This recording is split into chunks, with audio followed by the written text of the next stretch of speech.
রিঙ্কু, বলো। চল ঘুরে আসি। কোথা থেকে? চল না, কোথায় যাবো বলো? সন্ধ্যা আরতি দেখে আসি। কোথায়? যুগমায়া কালীবাড়ি ওইখানে সে রাধা মাধবের মন্দির আছে, হ্যাঁ, ওই মন্দিরে। অবশ্য 7:30 থেকে শুরু হয় না? চলো চল। চলো, রেডি হবে, চলো চলো হ্যাঁ, চলো। আমরা দুজন মিলে এবার বেরিয়ে পড়লাম, কিন্তু বাড়ির থেকে ভিডিও নেওয়া হয়নি। রাস্তায় এসে ভাবলাম যে ভিডিওটা করে নিই।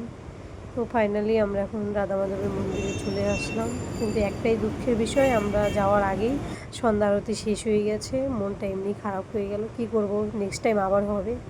আমাদের তো মন খারাপ হয়ে গেল। এখন কি করব। পাশে আর একটা মন্দির ছিল, যোগমায়া কালী মন্দির। তো মামনি বললো চল ওই মন্দির থেকে ঘুরে আসি। তাই ভাবলাম যে আসছি যেহেতু, তাহলে যোগমায়া কালী মন্দিরটা থেকে একটু ঘুরেই যাই। কী করবো বলো, আবার সানডেতে দেখি আসতে পারি, তখন এসে সন্ধ্যা আরতি দেখবো। ঠিক আছে, বাই বাই।